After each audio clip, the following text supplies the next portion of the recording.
Eu queria saber umas histórias da polícia aí, pô, para chegar no Águia. Pô, você é um cara muito disruptivo, dá pra perceber que você é um cara que gosta de fazer a diferença. É. E o que que a área militar te ensinou, tal, além de tudo isso que a gente conversa, mas realmente na polícia, como é que foi essas oportunidades? Pô, você, vamos lá, vamos ser piloto de uma Águia agora. Não, como é que é essa linha do tempo? Então, Diego, isso é assim, impactante na minha vida, porque, como eu disse, o meu projeto inicial lá, pela estrutura social que eu tinha, não me permitia sequer imaginar. Porque meu pai era militar, meu Tá. pai era sargento. Quando eu me lembro eu já tinha idade para guardar memórias, meu pai era sargento da Polícia Militar, com 7 filhos, ganhando muito mal. Meu pai vendia avental para complementar e levava carro. Antigamente, não tinha cegonha. Então, se comprava um carro no Nordeste, meu pai, a agência era em São Paulo, São Paulo era o eixo, Minas, Aham. levava para os outros estados. Então, eu ia dirigindo esse carro, Ah, é? os Essa era a caras, cegonha. era cegonha. Então, meu pai fazia isso aí, tinha que ter a folga na polícia para poder levar um carro, para poder vender avental. Então, meu pai trabalhava muito, ficava muito pouco tempo em casa, dentro de casa. E é a figura que eu sempre idolatrei na minha vida, é o meu maior exemplo de vida, mesmo não estando presente em grande parte da minha vida. Presença física, mas a presença motivacional, espiritual, ela foi suplementada pela ausência física, pelo caráter, pela decência, pela honestidade. Então, meu pai é meu grande exemplo de vida. Só que meu pai nunca imaginou que um filho, até pelas condições mesmo, pudesse ser um oficial da Polícia Militar. O Certo. que é isso? Então, olha, a estrutura policial militar, ela presta das Forças Armadas muitas das formações. Então, soldado, cabo, sargento, subtenente, aspirante, Certo. segundo-tenente, primeiro-tenente, capitão, major, tenente-coronel, coronel. Só que existe uma possibilidade de você entrar na metade do circuito, que é a academia de oficiais. Ou seja, eu não vou ser soldado, não vou ser sargento, não vou ser cabo, eu vou ser um aluno oficial, porque entrei numa academia de oficiais, vou me formar aspirante oficial e vou seguir a carreira como oficial. Então, eu Tá. vou eliminar todas essas etapas prestando um concurso público, que ele não é aberto por necessidade efetiva. Ele tem lá os limites, lá todo ano tem a quantidade que a academia consegue formar, né, Tá. nos anos de formação. Hoje são em 4 anos, quando eu me formei era em 3 anos, hoje são 4 anos. Você entra na formação inicial, em 4 anos você sai um aspirante oficial. Então, meu pai nunca imaginou, porque o processo seletivo era drástico. Escola pública, eu não podia fazer cursinho, tá? Então, na época, eu me lembro que eu estava no colégio, hoje é médio, ensino médio. Mas na minha época era o colégio, primeiro, segundo, terceiro colegial. No primeiro colegial, eu sempre tive boas notas, porque eu sempre gostei de estudar. Boa. Para o segundo ano, tinha uma turma dentro desse colégio que era técnica, então era curso de desenho mecânico, para que a gente pudesse almejar ser um torneiro mecânico, nem um engenheiro, um torneiro mecânico que Não, bem, ganhava na bem na época. época. Era o sonho de qualquer garoto poder, né, ser um torneiro mecânico ganhando muito bem. É. Ser engenheiro era muito difícil. E eu morava em São Bernardo, tinha a FEI, que até hoje é uma das faculdades mais impactantes na engenharia, a FEI ainda, continua sendo. E na época era o que tinha, era a FEI e a Poli em São Paulo, eram as referências no Brasil. Como? Impossível, FEI, não dava nem para a gente cogitar, era curso integral. Não tinha curso noturno, era curso integral, durante o dia inteiro. Ué, parar de trabalhar para pagar o. O meu pai não ganhava o suficiente para pagar a matrícula. Só para você ter ideia do que era feito. No último ano, isso precisa ser bem rápido, porque é uma história interessante. Eu tinha um amigo, Marcão, seria maravilhoso se ele estivesse me vendo agora.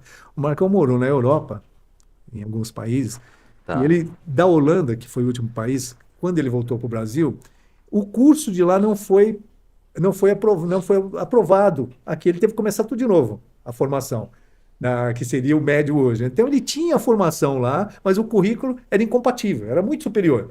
Então ele tinha 2 anos a mais, ele tinha 18, eu tinha 16, um exemplo. Mas ele era muito mais inteligente, falava 3, 4 idiomas, era um cara Pô, três, quatro extraordinário. E idiomas. tinha o colégio, ele sabia muito mais, às vezes, que até o professor, ele sempre colocava, acrescentava, eu admirava. Era uma pessoa que eu mais admirava, inteligente. E eu era esforçado. Ele Tá. era inteligente, eu era esforçado. Tanto que ele entrou no ITA, entrou e desistiu, entrou de novo em primeiro lugar. Um cara inteligentíssimo. O ITA é um curso, até hoje, é um curso de engenharia impactante, Tá. e ele tinha as capacidades. E ele falou, Roberto, você vai terminar e não vai fazer, não vai prestar para engenharia? Eu falei, não, cara, não posso pagar. Não, você vai.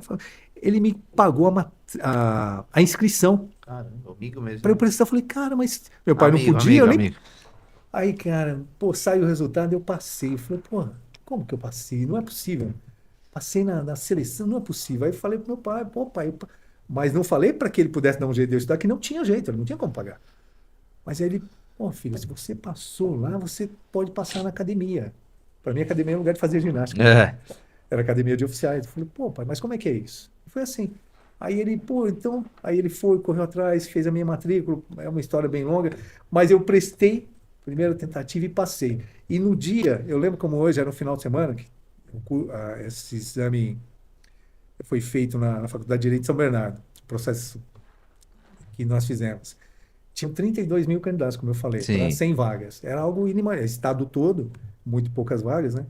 E o Marcão, que era a minha referência, estava prestando pelo terceiro ano. Caramba. Eu falei, pô, se o Marcão está prestando há 3 anos e não passou, o que que eu estou fazendo aqui, É, né? tipo, pô, O que que eu dificultou estou agora, fazendo hein? aqui, cara? Eu vou embora. Agora, Quase que eu não faço. Encontrei quando sabe, quase que eu não volto no domingo. Eu falei, não tem jeito. isso O aqui não é pra Marcão não mim, não. passou.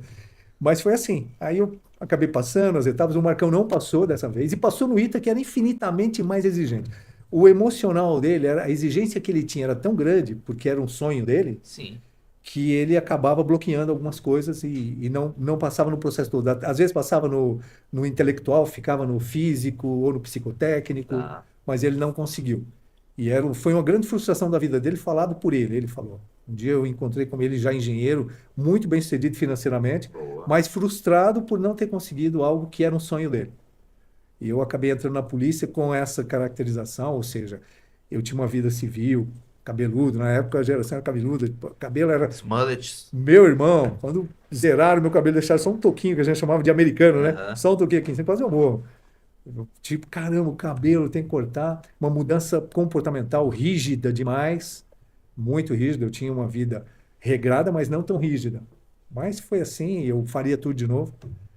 Era um processo difícil. Ser policial nunca foi fácil, nunca vai ser fácil, porque é um sacerdócio. Você presta um serviço que você não quantifica. Quanto a Polícia Militar tem a missão de prestar um policiamento preventivo, sendo ostensivo. Então, pela presença, o evento não acontece. Mas como você quantifica o que deixou de acontecer pela presença de um policial? Você não consegue quantificar. Você quantifica crimes. Aconteceu tantos crimes, tanto roubo, tanto homicídio, e a polícia vai naquilo que ela faz a repressão imediata, é o 90. Sim. Chama, ela vai, ela apresenta. Mas Tem mais o que investigação. deixou de acontecer pela presença do policial, você não quantifica, que é a maior parte. Pela presença ostensiva, o cara deixa de cometer um crime, mas você não quantifica. Então se questiona pelo que não acontece. O policial demorou a chegar, não chegou, o crime está acontecendo. Para que polícia? Sendo que não existe onipresença. Nunca vai ter Ah, onipresença. é. Então hoje você tem tecnologia, tem câmeras, tem isso, você tem uma série de alternativas para ampliar a observação, mas infelizmente você prende e o indivíduo não fica preso. Isso é. Ninguém fica preso hoje e ainda canta de gatinho. É muito comum. Reincidência, Foi né, que preso pela fala, né? 10ª vez. A reincidência é quando você é condenado, Ah, tá. cumpre uma pena e dentro dos primeiros 5 anos que você cumpriu a pena, você comete outro crime. A reincidência. Porque a reincidência daquilo que você nem é condenado, Não, você não agora quantifica entendi. também. Entendi. Pessoas que respondem a 30 processos e nunca foram condenados. O cara está respondendo vários processos, não teve nenhuma condenação com trânsito em julgado, ou seja, que não caiba mais recurso, ele é primário. Então você pega pessoas que sofrem a primeira condenação, mas tem uma lista, uma ficha de pregressa de muitos eventos. Então, o sistema prisional, ele não visa regenerar ninguém, Tá. aí ele diz em ressocializar, ou seja, manda para a sociedade fazer o papel que o Estado não faz. Sim. Porque, é progressão de pena. Ninguém cumpre pena, pô. O É, o cara pessoal tá fazendo muito isso, né? Então, eu daria um podcast só sobre esse Só assunto. isso aí, é Só verdade. sobre esse assunto. Mas voltando para mim, hoje o policial tem melhor estrutura, tem viaturas que não quebram. A gente tinha que empurrar, tinha que segurar, tinha que fazer, trocar pneu. Eram carros mais fortes, mas você tinha menos disponibilidade de agências, de concessionárias. Quando o carro quebrava, a gente tinha que fazer. Antigamente era muito Você aí comum. reclamando de Você Trailblazer, tá de louco. Jeep Compass, tem alguma, Não, já não presta. Hilux, Reclama de tudo. com ar ligado, ar Reclama de funcionando, tudo, né? reclama de tudo. Imagina você ter um carro que o cabo do acelerador e o cabo da embreagem a gente tinha que remendar, porque ele vivia quebrando. Mas como que remendava? O combustível passava por um caninho do Fusca que eu tive, passava do lado de fora, numa canaleta externa. Você remendava ali, às vezes furava, tinha um vazamento, você remendava com fita isolante, pô. Hoje é tudo tecnologia, hoje é um computador, né? O carro é um computador. O carro é um computador. Ninguém sabe mexer mais, ninguém sabe fazer, não sabe nem dirigir mais, porque Mas, cara, como é que consultava se o cara tinha passagem ou não? você tinha que fazer diante do quadro que era materializado. Ou seja, quando você era condenado, você tinha no tribunal lá um local que era das pastas dos processos com o nome. Aí você tinha que pesquisar o nome para saber. Horroroso, E não cara. era, imagina, não era globalizado. Então, uma pessoa cometeu um crime lá Na em. Bahia? Não, aqui não sabia. Não tinha integração. A integração é recente, é do ano 2000. A Aham. integração do sistema completa é 2010. A estatística criminal em São Paulo era de 2015 que ela começou a fazer estatística, 2013. Até a gente não sabia número de nada. Entendi. Não sabia quantos foram, quantos. Hoje tem, hoje você tem, né? Entra no sistema. Hoje você faz um boletim de ocorrência pelo Sim, pelo sistema. Você sistema. faz tudo. É. Mas na nossa não era no papel, era fazer. Eu fiz inquérito policial militar no papel à mão. Não tinha, você tinha. Máquina de escrever não é da sua geração, você não pegou. Mas eu lembro dela. Máquina de escrever, você tinha que andar com a máquina de escrever junto na viatura para eventualmente fazer um inquérito policial ali na hora, porque Algumas não coisas tinha. passam, né? Não tinha esse Cara, negócio de tecnologia. Computador, eu fui ter o primeiro acesso, eu particularmente, a um computador, quando eu fui fazer a minha monografia em 99. Eu nunca tinha usado computador em 99. o Windows 98 você usou ainda, Pois é. não Não, e é? era um tijolão, É. travava o tempo. Eu desligava e ligava na tomada, eu não sabia, não tinha nenhum conhecimento, zero, zero. Vocês eram que é igual a televisão. Tirava da tomada. Puxar.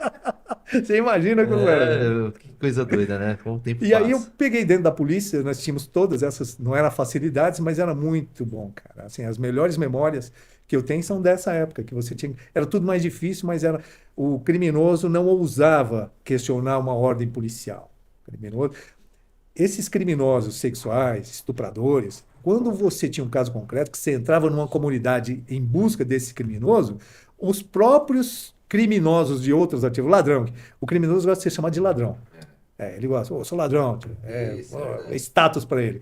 O ladrão indicava, o estuprador está ali. Ele mesmo levava às vezes. Então, não tinha, não era proliferado como é hoje. Hoje o cara se sente à vontade para cometer crimes sexuais e ficar livre, e ficar ainda entrando na internet, ainda fazendo pouco caso ainda das autoridades. E no Acre, teve algum resgate que você lembra que foi Aí no difícil pra Águia, você? como assim, eu tive várias atividades, porque nós implementamos a atividade aérea, a minha foi a segunda geração de pilotos. Mas teve algo que te marcou assim no Águia? Teve vários. O Mamonas, Você fez? que ele estava lá estava de serviço na oportunidade, mas a gente não teve acesso visual a nenhum dos corpos, porque já estavam dilacerados, né? Eles se Aham. perderam, mas participei desse Foi resgate, no. assim, Mamonas foi no. Esqueci o nome na ali. Serra da Cantareira. Próximo a Guarulhos ou não? Isso, próximo a Guarulhos. Ele estava próximo da pista de pouso para o aeroporto de Guarulhos. Ele Certo. caiu ali na mata, Caramba, pegou. você sobrevoou lá na hora? Participamos lá e fizemos um resgate. Então o helicóptero fica no pairado, aí você Pairada que desce no fala, né? rapel, né? Faz o Aham. rapel, Você também desce tem rapel profissional. também? Toda a nossa atividade operacional, Ah, além dos pilotos, você tem os tripulantes operacionais. Então toda essa atividade, o rapel, que é descer por cordas, por cabos, da sim. helicóptero, até um local que o helicóptero não possa pousar. Pousar. Você não consegue pousar, então você faz um pairado, não é parado, mas é um pairado, né? Você Sim. fica a baixa altura e os tripulantes são içados ou bombeiro, né, profissionais para cada tipo de atuação, até o local. Aí ele eventualmente, às vezes, cria uma clareira para que o helicóptero possa até pousar se a operação é demorada. Mas para a equipe de terra que demora a chegar, você chega com o helicóptero muito mais E a mata fácil. era Né? muito fechada, Muito Mamonas? fechada, muito, muito. Não tinha acesso. E os corpos foram. Porque existe uma explosão química, física, né? Explosão química, um fato. A explosão física é aquela que você bate alguma coisa com uma velocidade muito grande e explode tudo, Explode. estoura tudo. Então tinha parte do corpo em vários locais. Não deu para unificar nenhum dos corpos. Ah, Pegar não todos, deu? não, não. Você pegou várias partes, mas. Ó, esse aqui é daqui, mesmo o Instituto Médico Legal. Mas não depois conseguia. chegou por mata, né?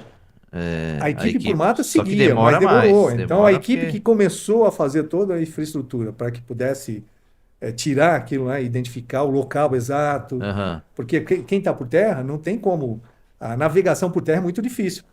Por cima você tem uma plataforma Sim. que você observa. Então, a estrutura do helicóptero você faz ali dentro, ela vira um sinalizador, orientador para as equipes de terra também, né?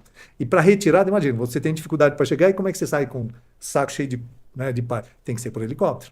Aí leva para um local específico, aí Aí, a outra partir equipe de dá, lá- aí outra equipe vai dando sequência. Mas uma operação importante. Várias operações, resgates aquáticos, que nós implementamos o patrulhamento aquático nas praias, os afogamentos. Evitou muitos afogamentos pela presença preventiva de sinalização, porque além dos pilotos no helicóptero iam bombeiros, 2 bombeiros sinalizando. Sim. Pessoal, aqui que eles conhecem essa parte, não, aqui Às vezes está dando pé, mas tem um, né, Sim. tem um buraco à frente Buraco, ali. é. E com a canalização que vai te levar. Pra você ter ideia, uma vez um resgate, um corpo afogado em registro, o corpo foi localizado no Guarujá. Para você ter dimensão Não do sei nem que a essas distância. correntes, do que são essas Não correntes. sei nem essa distância quanto Ah, daria. dá uns 30 quilômetros, 30 e poucos quilômetros. Caramba. Para ver o que é essa correnteza que você não vê. É aquela correnteza que, às vezes, a pessoa mergulhando, achando que está na piscina e não aparece Deve lá. mais. É, Por isso que a gente fala água no umbigo, sinal de perigo. sim. Foi na época então do Mamonas A marcante. repercussão